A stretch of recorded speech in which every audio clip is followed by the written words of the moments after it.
요즘 들어서 인생을 정말 잘못 살았구나 후회하는 중입니다.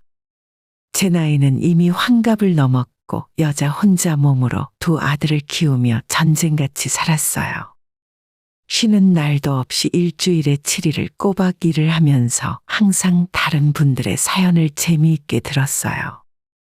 하지만 오늘은 남의 이야기가 아니라 제 인생을 돌아보고 제 이야기를 해보고 싶어서 이렇게 글을 쓰게 되었습니다. 저는 작은 지방 도시에서 살고 있고 30년 가까운 시간을 시장에서 생선 장사를 하며 살아왔습니다. 처음부터 이렇게 억척스러웠던 건 아니고 저도 20대 꽃다운 나이에는 남편을 만나 결혼해서 아이 낳고 행복하게 살았던 기억도 있어요. 두 아이를 낳았고 첫째가 5살이 되던 해에 남편이 회사에서 하루아침에 잘리게 되었습니다. 일이 잘못된 것에 누명을 쓰고 해고를 당했다고 하는데 그 뒤로 남편은 무척이나 분해하며 새 출발을 하지 못하더라고요. 매일 집에서 대낮부터 술에 취해 있었고 이미 해고된 직장에 찾아가서 난동을 피우다가 경찰에 끌려나간 적도 여러 번이었습니다. 저는 남편에게 몇 번이고 이젠 그냥 잊고 다른 일을 해보라고 이야기를 해봤지만 제가 하는 말이 귀에 들리지 않았나 봐요. 매일 술을 마시던 남편은 어느 순간 화투에 손을 대기 시작했고 그 이후로 집안에 돈이 씨가 말라 붙었습니다. 몇 년 알뜰하게 모아온 저금을 싹 다 노름판에 갖다 바치더니 당시에 살던 집 보증금까지 야금야금 빼서 날려먹더라고요. 결국 한겨울에 두 아들을 데리고 살던 집에서 쫓겨나 단칸방에 내 식구가 들어가 살게 되는 일까지 벌어졌습니다. 남편에게 화를 내보기도 하고 제발 아이를 생각해서라도 정신 차려달라고 눈물로 호소를 해보기도 했지만 남편은 정신을 차리기는커녕 점점 더 망가졌어요. 모아놓은 돈도 다 떨어지고 저라도 나가서 일을 해야 하는데 둘째가 너무 어려서 이러지도 저러지도 못하고 친정과 시댁에 몇 푼씩 얻어서 입에 풀칠이나 하는 것이 고작이었죠. 그렇게 살아가던 와중 남편이 다른 여자와 딴 살림까지 차리고 있다는 걸 뒤늦게 알게 되었고 맨정신으론 도저히 같이 못 살겠더라고요. 그날로 남편을 집에서 내쫓아서 우리 집에 얼씬도 못하게 해버렸습니다. 여보 미안해. 내가 정신이 잠깐 나갔었나 봐. 다신 안 그럴게. 한 번만 용서해 줘. 남편이 대문 앞에서 무릎을 꿇고 싹싹 빌었지만 돈을 못 벌고 노름하는 것까진 참아도 다른 여자 만나는 건 절대 못 참겠더라고요. 제 나이 30이 되던 해에 남편과 이혼하고 두 아이를 혼자 키우게 되었습니다. 자식 키우는 부모가 다 똑같은 마음이겠지만 저는 아이들에게 최선을 다했어요. 애비 없는 자식이라고 손가락질 당하지 않도록 먹을 거 입는 거 다른 애들이 하는 만큼 모두 빠짐없이 해주었고 내가 밥을 굶더라도 아이들 학원까지 다 챙겨 보냈습니다. 다행히 두 아들은 아픈 곳 하나 없이 건강하게 잘 자라주었죠. 2년 차이 터울인데 형제끼리 성격이 완전 정반대입니다. 첫째는 조용하고 속이 깊은 모범생 스타일이고 공부를 꽤 잘해서 학원도 많이 보내줬습니다. 둘째는 어릴 때부터 활발하고 동네에서 사고는 다치고 다니더니 축구 선수가 되겠다며 운동을 시작하더라고요. 초등학교, 중학교 때까지는 축구부에서 활동을 했었는데 고등학교에 올라가면서 저한테 상의도 없이 운동을 그만두었습니다. 저는 너무 허탈했지만 아들을 믿고 기다렸는데 그때 이후로 학교에서 나쁜 친구들과 어울려 다니며 종종 문제를 일으키고 다녔어요. 오늘 너희 담임 선생님한테 전화 받았어. 너 학교에서 아이들 때리고 다닌다며? 너가 깡패도 아니고 어쩌려고 그래? 다시 운동 안 할 생각이면 형처럼 공부라도 해.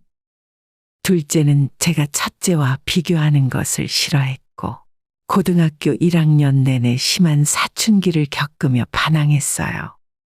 그러던 아이가 변하게 된 계기는 제가 건강검진에서 암 진단을 받고 나서부터였습니다.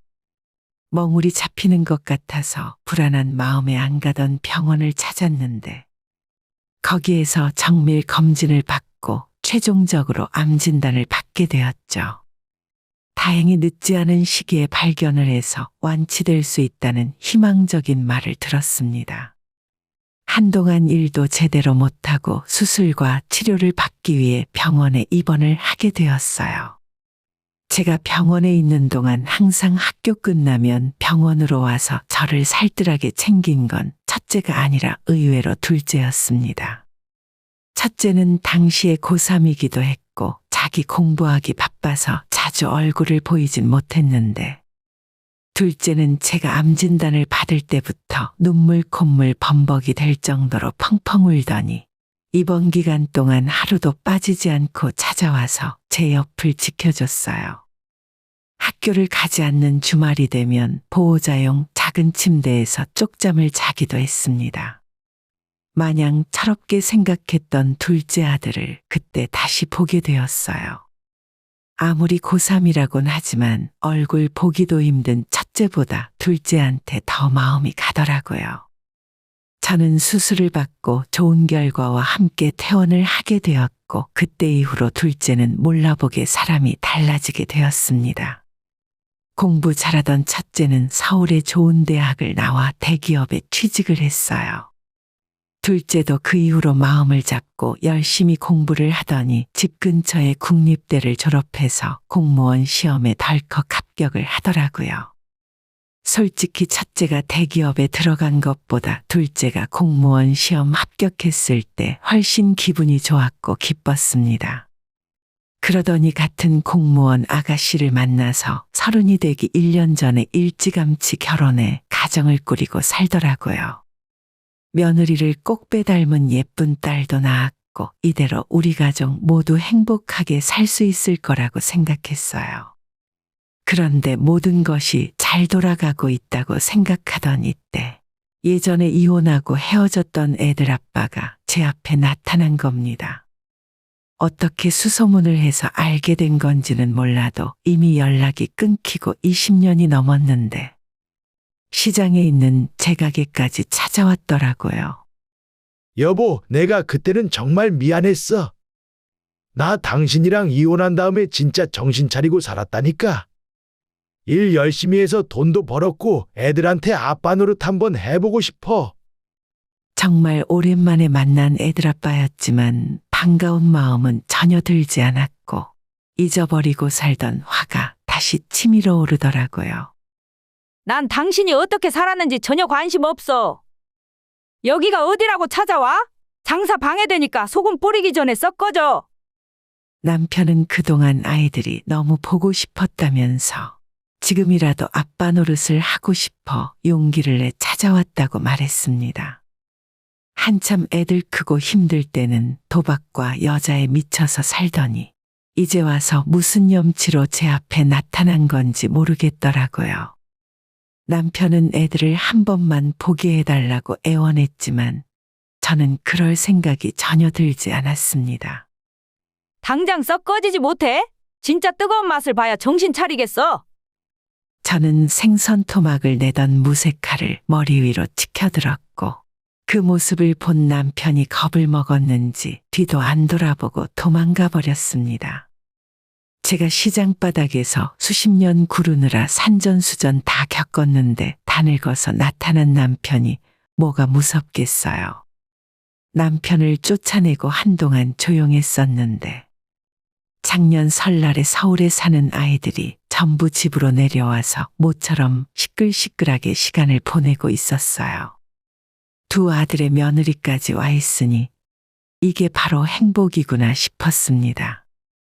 어차피 남편과 이혼한 뒤로 제사나 명절 차례는 지내지 않고 살아서 그냥 온 식구들 맛있는 음식 차려놓고 밥만 먹으면서 보내는 것이 우리 가족 명절이었어요.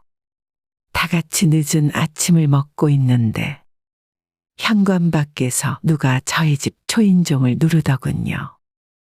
인터폰이 고장나서 밖이 보이지 않았기 때문에 그 큰아들이 현관 밖으로 나갔습니다. 누구지? 우리 집에 정초부터 찾아올 사람이 있나?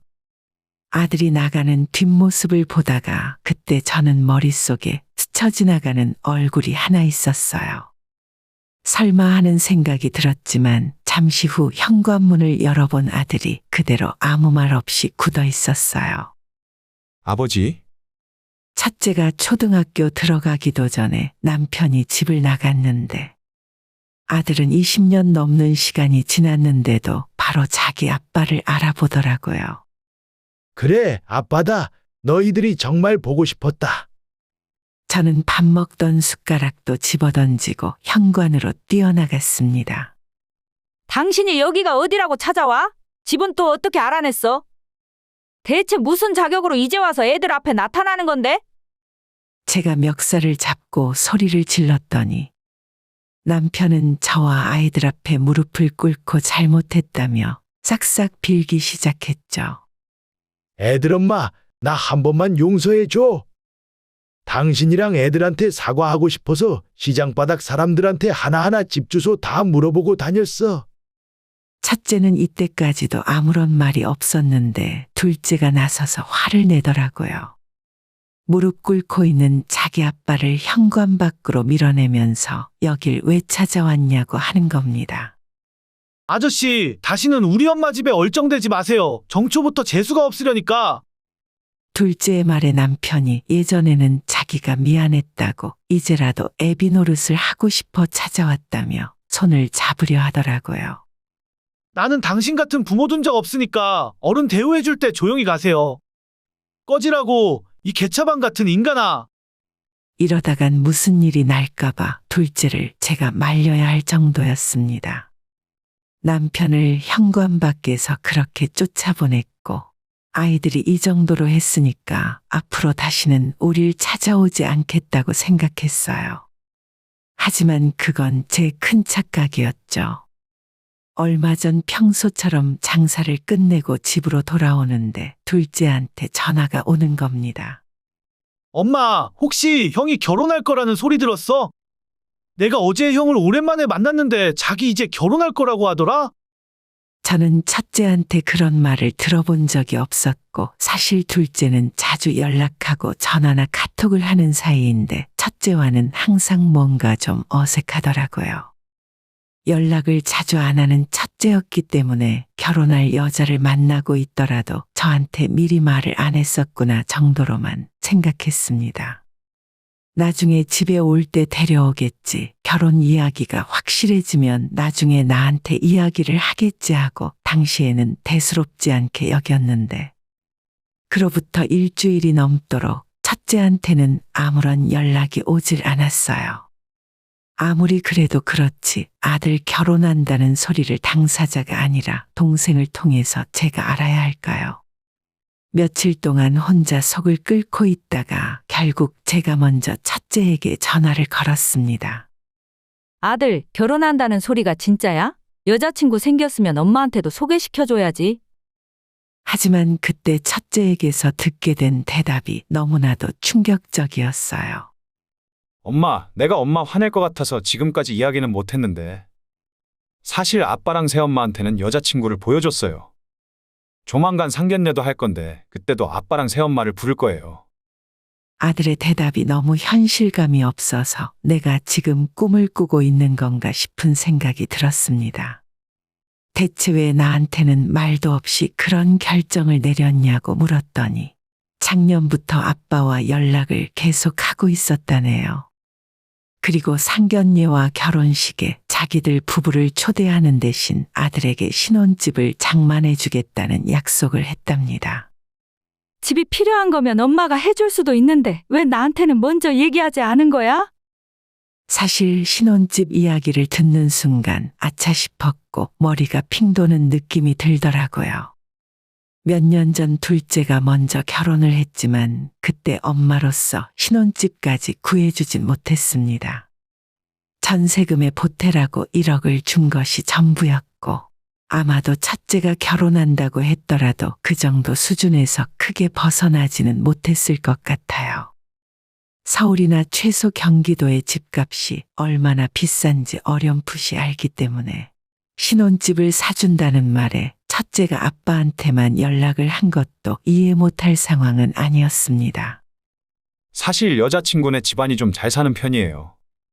처음에 인사드리러 갔을 때 결혼하고 싶으면 적어도 신혼집은 장만해 와야 한다더라고요. 엄마는 그럴 능력도 없고 사실 상견례 할 때 엄마가 시장에서 생선 판다고 말을 하면 그쪽에서 반대할 것 같아서 숨겼어요. 제가 지금까지 억척스럽다는 소리 들으면서 장사를 했고 그렇게 번 돈으로 두 아들 대학까지 다 뒷바라지하며 키웠는데 이런 소리를 들으니 하늘이 무너지는 기분이었어요. 아들한테 뭐라고 화를 내고 싶은데 가만 생각해보니 틀린 말이 하나도 없어서 뭐라 하지도 못하겠더라고요.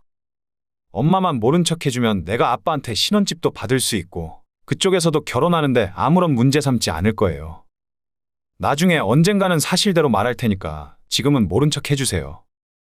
그러니까 첫째가 하는 말은 저보고 상견례에도 올 생각하지 말고 심지어 결혼식에도 혼주석에 앉지 말고 가족이 아닌 척 하라는 소리였죠.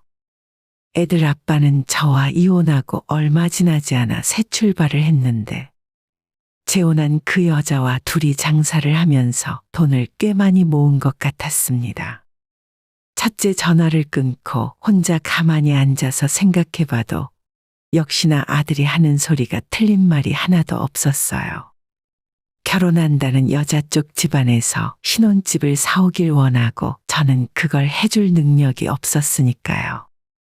지금 제가 사는 집을 팔고 심지어 시장의 가게까지 다 정리를 해서 재산을 탈탈 털어도 서울의 아파트는커녕 25평 전세금도 해줄 수 없을 거예요. 첫째 말대로 나만 이 결혼해서 입 다물고 모르는 척 하고 있으면 모든 사람이 다 행복해질 수 있으니까 자식을 위해서 내가 그 정도도 못하겠나 하고 편하게 마음을 먹자고 다짐했죠. 하지만 그런 생각과는 다르게 다음 날부터 일을 하러 나가기도 싫어졌고 하루 종일 이불 덮고 누워있게 되었습니다. 더 이상 열심히 살아야 하는 이유도 없는데 그냥 이대로 눈을 감고 내가 세상에서 사라졌으면 좋겠다는 생각까지 하는 지경이었어요. 이틀 동안 가게 문도 안 열고 누워만 있었는데 그때 둘째한테 전화가 왔습니다. 엄마, 형한테 다 들었어. 형이 엄마 보고 상견례도 결혼식에도 오지 말라 했다면서? 그 자식 진짜 머리가 어떻게 됐나? 앞으로 그놈은 나한테 형도 아니야. 둘째는 분이 풀리지 않았는지 저한테 첫째 결혼식에 찾아가서 깽판을 놓자고 할 정도였지만 저는 그냥 그러지 말라고 말렸어요. 나는 나중에 결혼식에도 갈 생각 없고 첫째는 없다고 생각할 테니까 그냥 너도 앞으로 형을 안 보고 살지언정 결혼한다는데 회방 놓을 생각은 말라고 했습니다. 당연히 첫째 아들이 괘씸하지 않은 건 아니에요. 저 몰래 남편과 연락하고 지낸 것도 너무 화가 나는 부분이고 그 이유가 돈 때문인 것도 솔직히 너무 실망스러운 부분이었죠. 하지만 제가 집을 해주지 못하는 상황에서 자기 아빠가 해줄 수 있다고 하는데 이런 선택을 하게 된 아들을 이해해줘야 부모라고 생각했어요. 그것과는 별개로 앞으로 첫째 얼굴을 다신 보고 싶지 않았습니다. 아들이 먼저 제게서 등을 돌렸으니 저도 이젠 미련을 버리고 포기해야죠. 둘째를 먼저 장가 보낼 때 언젠가는 첫째도 결혼시키고 두 아들들이 며느리들과 손주들까지 데려와서 시끌벅적한 집이 되기를 바랬었지만 이제 그런 기대는 할 수 없겠구나 생각했습니다. 내가 자식을 잘못 키웠고 그 결과가 이렇게 된 거니까 받아들여야죠. 다음 날 첫째에게 도저히 전화로는 이야기할 용기가 나질 않아서 장문에 카톡을 하나 남겼어요. 너가 하고 싶은 대로 하고 대신 앞으로 나는 너를 아들이라 생각 안 할 테니까 남들한테 소개하기 창피한 엄마와는 인연 끊고 살라고 했습니다. 그래도 혹시나 하는 기대의 아들이 그 문자를 보고 전화해서 자기가 잘못했다고 용서를 빌 줄 알았는데 10분도 안 되어 자기를 이해해줘서 고맙다는 짧은 답장이 오더라고요. 내 젊음을 모두 자식들을 위해 살았는데 그 결과가 겨우 이거라니 허탈한 마음뿐이었습니다. 그래도 아직 둘째도 있고 저도 이대로 삶을 포기할 수는 없으니 겨우겨우 며칠 만에 정신을 챙기고 가게 문을 열었어요. 애들 아빠와 첫째만 생각하면 일을 하다가도 속이 다 뒤집어지는 기분이 들었지만 마땅히 울분을 풀 곳도 없더라고요. 둘째 말대로 복수를 생각하지 않은 것도 아닙니다. 상견례장을 찾아가서 내가 진짜 엄마라고 앞에 앉아있는 저 인간은 애들 어릴 때 바람나서 집을 나간 남봉꾼이라고 말을 할까? 아니면 아예 결혼식장에 쳐들어가서 다 뒤집어 엎어버릴까 하는 상상도 해봤어요. 하지만 그래봤자 가장 피해보는 건 내 아들이고 세상에 어떤 부모가 자식이 결혼해서 행복해지고 싶다는데 그 앞을 막을 수 있겠습니까? 전 남편에게 아들 신혼집을 사줄 만한 돈이 있어서 다행이라고 생각했어요. 하지만 바로 며칠 전 저녁에 혼자 집에서 TV를 보고 있었는데 첫째한테 전화가 걸려왔습니다. 제가 인연을 끊자고 한 뒤로 먼저 연락해 본 적도 없고 첫째도 제게 아무런 연락을 하지 않고 지내는 중이었어요. 결혼식이고 뭐고 전부 제가 안 가고 아들 하나 잃었다고 생각하며 살고 있었는데 갑자기 오밤중에 무슨 일로 전화를 걸었나 싶었죠. 전화를 받아보니 아들이 자기가 아빠한테 속았다며 펑펑 울기 시작했습니다. 20살이 넘고 나서 아들이 그렇게 우는 모습은 처음 봤기 때문에 엄청 놀랐죠. 하나하나 천천히 이야기를 들어보니 얼마 전에 상견례를 마쳤고 그 자리에서 여자친구의 부모들이 신혼집에 대한 걸 단도직입적으로 물어봤나 봐요. 어느 동네에 어떤 아파트 몇 평짜리를 사줄 생각이냐고 애들 아빠한테 물었는데 그 자리에서 대뜸 아파트는 무슨 아파트냐고 애들이 아직 나이가 어리고 신혼인데 빌라 전세에서 시작하면 된다는 말을 했답니다. 아니, 빌라 전세 정도는 제 능력으로도 충분히 얻어줄 수 있었어요. 자기가 신혼집 책임지겠다고 해서 첫째가 저랑 인연까지 끊어가며 상견례 자리에 아빠와 새엄마를 데려간 거잖아요. 분명히 처음부터 서울의 아파트를 원한다는 이야기까지 다 들었으면서 정작 상견례 자리에서는 완전히 딴소리를 했다는 겁니다. 솔직히 그 이야기 듣고 너무 그 인간답구나 싶었어요. 책임감이라고는 하나도 없이 처자식을 버리고 바람 피우던 인간이 오죽할까요? 첫째가 이제 와서 자기 결혼 다 망하게 생겼다고 하는데 제가 도와줄 수 있는 것이 없더라고요. 차라리 처음부터 자기 엄마는 시장에서 생선 장사를 하고 집에서 이 정도밖에 못 해준다고 이야기하는 것이 낫지 않았을까 하는 생각도 들었습니다. 결과적으로 대놓고 거짓말을 한 꼴이라 상대방 부모들이 엄청 화가 많이 나서 결혼이고 뭐고 다 없던 일이 되어버렸다고 하네요. 아들이 울고불고 힘들어하는 모습을 보니 마음이 좀 안쓰러웠지만 사실 그런 결혼은 처음부터 잘못된 게 아닐까요? 아들에게 더 이상 뭐라고 해줄 말이 없어서 앞으로 힘내라고 한마디 해주고 전화를 끊었습니다. 첫째는 결국 사귀던 여자와도 헤어지게 됐다는데 그냥 좀 안쓰러운 마음이네요.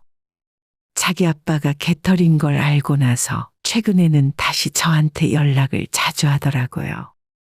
하지만 저와 첫째가 다시 예전처럼 지내기는 쉽지 않을 것 같아요. 예전부터 조금씩 그랬지만 이제는 확실하게 둘째한테 더 마음이 가고 첫째는 왠지 자기 아빠를 더 닮은 것 같기도 해서 정이 많이 떨어집니다. 10손가락 깨물어 안 아픈 손가락 없다지만 아들이 먼저 저와 인연을 끊으려 했는데 제 입장에서도 곱게 보이진 않네요.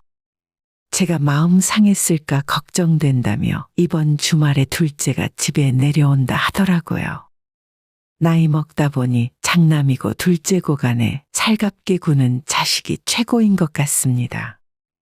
첫째는 이제 당장 결혼한다고 해도 아무것도 해주고 싶지 않아요. 아무리 그래도 배 아파 낳은 내 자식인데 이렇게 정이 떨어지고 포기하게 될 줄은 몰랐습니다. 그나마 둘째라도 잘 키워서 다행이라고 생각해야겠네요. 오늘의 영상은 여기까지입니다. 이 글을 보신 모든 분들의 노년에 웃음과 행복만 가득하기를 기원합니다.